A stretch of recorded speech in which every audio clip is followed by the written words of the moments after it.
नमस्ते बच्चों, welcome back to Study H Q. Hope आप लोग सभी अच्छे होंगे और अपने एग्ज़ाम के प्रिपरेशंस कर रहे होंगे।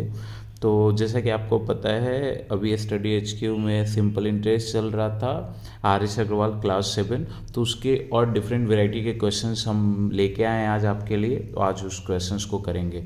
हम आपको बता दें कि हम लोग R S Agarwal book follow कर रहे हैं। ओके, तो हम लोग क्वेश्चन रीड करते हैं। क्वेश्चन क्या है?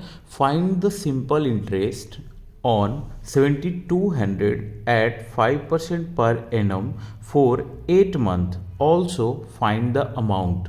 आपको मैं एक बात बता दूं कि अगर आपने थ्योरी पार्ट नहीं देखा है तो डिस्क्रिप्शन बॉक्स में जाके डिस्क्रिप्शन में मैंने डाल दिया है थ्योरी का लिंक, तो वहाँ से आप थ्योरी देख सकते हो। थ्योरी में मैंने अच्छे से फॉर्मूला जो है वो बताया है, तो आप वहाँ से फॉर्मूला को एक बार देख लेंगे तो आपके लिए क्वेश्चन बनाना ज़्यादा ईजी होगा।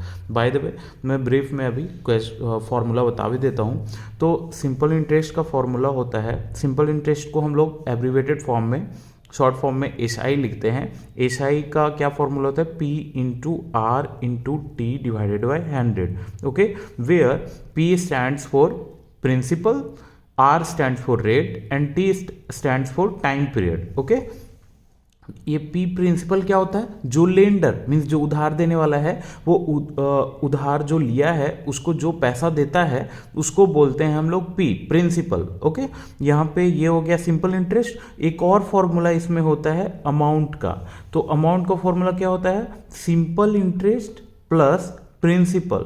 मीन्स जितना उधार पैसा लिया गया था, बोरोअर ने जितना पैसा लिया था उधार, और उसके साथ वो जो इंटरेस्ट, या हिंदी में बोले तो सूद, जो इंटरेस्ट पे कर रहा है, उन दोनों को अगर जोड़ देंगे तो हमें अमाउंट प्राप्त होता है। ओके, तो ये दोनों फॉर्मूला है जो आपको अच्छे से समझ लेना है, उसको क्वेश्चन बनाना आपके लिए इजी हो जाएगा। ओके, तो अभी हम लोग देखते हैं इसमें। सबसे पहले क्वेश्चन बनाने का फॉर्मेट क्या है, आप गिवन जो है उसको लिख लीजिए। ओके, तो now we will write whatever we have. Okay, so here principal is 7200, क्योंकि क्या बोल रहा है? Find the simple interest on 7200, यानी यही प्रिंसिपल है, यही बोरोवर पैसा लिया था लेंडर से, उधार इतना ही पैसा लिया था क्यों? बिकॉज उसको जरूरत थी। ओके, तो 7200 हो गया प्रिंसिपल, या और अभी फिर रेट क्या है, किस रेट पे लिया था, कितना उसको परसेंट देना है इंटरेस्ट, तो 5% के रेट से लिया था। ओके, तो इसको रेट बोलेंगे, RATE भी लिख सकते हैं रेट। और उसके बाद टाइम, देखो टाइम यहाँ पर 8 मंथ दे रखा है। ओके, 8 मंथ को हमें ईयर में कन्वर्ट करना है, बिकॉज यहाँ पे जो ये टाइम पीरियड होता है ना वो ईयर में होता है। तो इसको ईयर में कैसे कन्वर्ट करेंगे? अपने को पता है कि 1 ईयर में 12 मंथ होता है, तो इसको 8/12 ईयर लिख सकते हैं ना। क्लियर है? तो ये अपने को गिवन निकल गया। फाइंड आउट क्या करना है? Simple interest and amount. Clear है? ये दोनों अपने को फाइंड आउट करना है। नाउ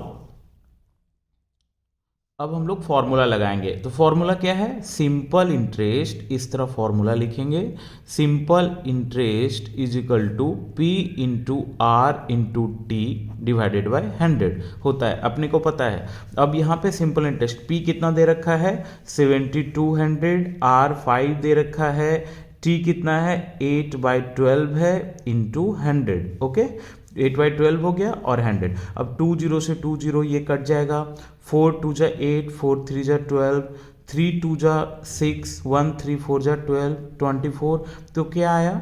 24 इंटू 10, 24 और 5 2 जा 10, तो कितना आया? इक्वल टू के नीचे इक्वल टू, यहाँ पे 240 आया आंसर। ओके, ये मैथ्स बनाने का फॉर्म इस तरह तरीका होता है। आप क्वेश्चन हमेशा एग्जाम में इस तरह बनाया करो, इक्वल टू के नीचे इक्वल टू लिखा करो, इससे सिस्टमैटिक दिखता है आपका क्वेश्चन बनाया हुआ सोल्यूशन और ऑर्गेनाइज लगता है। ओके, नाउ अपने को सिंपल इंटरेस्ट तो निकल गया है, जो हमें फाइंड आउट करना है वो निकल जाएगा, तो उसको बॉक्स में से डाल दिया करिए।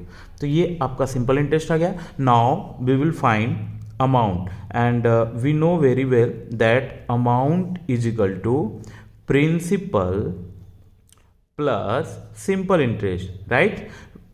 तो अपने को प्रिंसिपल कितना दे रखा है? We know very well that principal is 7200 and what about the simple interest? Simple interest is 240, correct. तो यहां पर से सिंपली अमाउंट निकल जाएगा। अमाउंट कितना है? 7 अब इन दोनों को ऐड कर दीजिए, 240 044, तो ये 7440 ये आपका अमाउंट आ गया। तो इस तरह क्वेश्चंस बनाने हैं। क्वेश्चन अपने को फॉर्मूला पता होना चाहिए, क्या तरीका है बनाने का। अगर आप इस तरह इक्वल टू के नीचे इक्वल टू लिखते हो तो आपका क्वेश्चन ऑर्गेनाइज लगता है, सोल्यूशन ऑर्गेनाइज लगता है। और फिर जो भी है जो अपने को फाइंड आउट करना है, फॉर्मूला पहले लिख दें, उसको जो आंसर आता है उसको बॉक्स में डाल दिया करिए। ओके, तो ये आज का क्वेश्चन था। आप इसको अच्छे से वीडियो देखिए, आपको समझ आ जाएगा कि कैसे मंथ को ईयर में कन्वर्ट किया है। यहाँ पर वेराइटी क्वेश्चंस का यही था, और नेक्स्ट क्लासेस में हम लोग डिफरेंट वेराइटी के क्वेश्चंस और लेके आएंगे। Thank you so much for watching this video and stay tuned. Next classes में अगला क्वेश्चंस करेंगे। Thank you.